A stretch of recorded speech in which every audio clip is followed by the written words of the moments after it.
આપ બધા જાણો છો મિત્રો કે નિલેશભાઈ કાંતિભાઈ રાઠોડનું 16 તારીખે એમની સાથે ઘટના ઘટી અને 22 તારીખે ભાવનગર સરટી હોસ્પિટલમાં એ આપણી વચ્ચે રહ્યા નથી.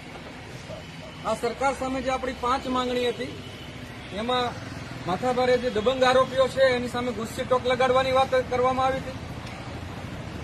સરકારી સ્પેશિયલ પીસીની નિમણૂક કરવાની માંગ કરી હતી. આપણે ફેર ટ્રાયલ ચલાવવાની વાત કરી હતી અને એક માંગણી આપણી એ પણ હતી કે ભોગ બનનાર પીડિત પરિવારને 5 એકર જમીન આપવામાં આવે. આ તમામ આંદોલન જિગ્નેશભાઈ મેવાણી ચલાવી રહ્યા હતા, એમની આગેવાની હેઠળ ચાલી રહી. આજે 3 દિવસથી અમરેલી કલેક્ટર સાહેબ અજય દહિયા સાહેબ આ દરખાસ્ત મોકલવાની વિધિ ચલાવે છે. આ દીકરાનું નિલેશભાઈનું પીએમ થઈ ગયું છે, ફોરેન્સિક પીએમ થયું છે, આપણી માંગણી કબૂલ રાખવામાં આવી છે. ફોરેન્સિક પીએમ થયા બાદ આ દીકરાનું બોડી ડિસ્કમ્પોઝ થઈ રહ્યું છે અને આ સરકાર જરા પણ સંવેદના બતાવી રહી નથી. આપણે 11 વાગે અમરેલી કલેક્ટર સાહેબ સાથે વાત કરી છે અને એને એવું કીધું છે કે સાહેબ તમારે 1/7/2017ના સમાજ કલ્યાણના પરિપત્ર મુજબ એટ્રોસિટીના પ્રોવિઝન મુજબ આવા પીડિત પરિવારને જમીન આપવાના અધિકાર કલેક્ટરને છે. જ્યારે સરકારી પડતર જમીન ઉપલબ્ધ ના હોય એવા સંજોગોમાં તમારે સરકારને દરખાસ્ત મોકલવાની હોય છે. એટલે અમારા સમાજને દૂર બનાવવામાં આ અમારા દીકરાનું બોડી ડિસ્કમ્પોઝ થયું છે. સરકારને સંવેદના બતાવવાનું કહો અને તાત્કાલિક તમે માત્ર 4 માંગ અમારી પૂરી થઈ ગઈ છે.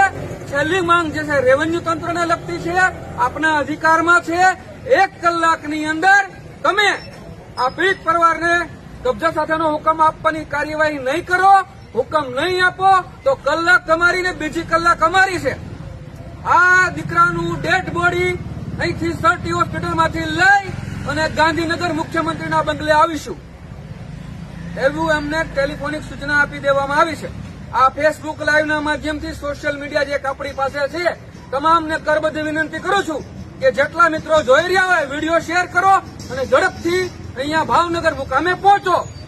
આપણો જે રૂટ છે ભાવનગરથી અમદાવાદ જવાનો, ભોલેરા, ફેદરા, બગોદરા થઈ અમદાવાદ થઈને ગાંધીનગર મુખ્યમંત્રીના બંગલે જશું. આ અલ્ટિમેટમ સરકારને ખુલ્લામાં આપીએ છીએ, એને નોંધ લેવી હોય તો લઈ લે. અમરેલીની અંદર અનુજાતિના યુવાનોએ ઝેરી દવા પીધી છે અને આના માટે જે કાંઈ થશે એના માટે આ સરકાર જવાબદાર રહેશે. અરે તમે એટલું તો વિચારો, આ દીકરાનું ફોરેન્સિક પીએમ કરવામાં આવ્યું છે, એનું સ્કલ ખોલવામાં આવ્યું છે, એની છાતી ખોલવામાં આવી છે, એની કરોડરજ્જુના મણકા ડેમેજ થઈ ગયા હતા, એની અંદર પણ ચીરો મારવામાં આવ્યો છે, એના પગની અંદર ચીરો મારવામાં આવ્યો છે. 3 દિવસથી ડેડ બોડી ભાવનગર સરટી હોસ્પિટલમાં ડિસ્કમ્પોઝ થઈ રહી છે. અરે મુખ્યમંત્રી સાહેબ, ગૃહમંત્રી સાહેબ, થોડીક તો સંવેદના બતાવો. તમે અમરેલીના આગેવાનો, તમે પાયલ ગોટીના કેસમાં તમે હામસી કૂદતા હતા. તમારી દીકરીને ખાલી રાત્રે 12 વાગે લઈ જવામાં આવી તો તમારું એટલું બધું સ્વમાન ગવાણું હતું. આ અમારો દીકરો સડી રહ્યો છે, એની બોડી ડિસ્કમ્પોઝ થઈ રહી છે. થોડીક તો માનવતા બતાવો, થોડાક તો પક્ષથી પર થઈને આવો. એટલે તમામને જે આ વિડીયો જોઈ રહ્યા છે એ લાઈવના માધ્યમથી સરકારને ખુલ્લી ચેલેન્જ આપીએ છીએ કે 2 વાગ્યા પછી અમે અહીંથી આ બોડી લઈ અને મુખ્યમંત્રીના ઘર તરફ રવાના થવાના છીએ. તમારે જે કાંઈ કરવું હજી કલાક તમારા હાથમાં છે, કરી લેજો. અમે મોતથી ડરતા નથી. જય ભીમ, જય મિત્રો, તમે બધા સાથે છો? જય ભીમ, જય ભીમ. કાંતિભાઈ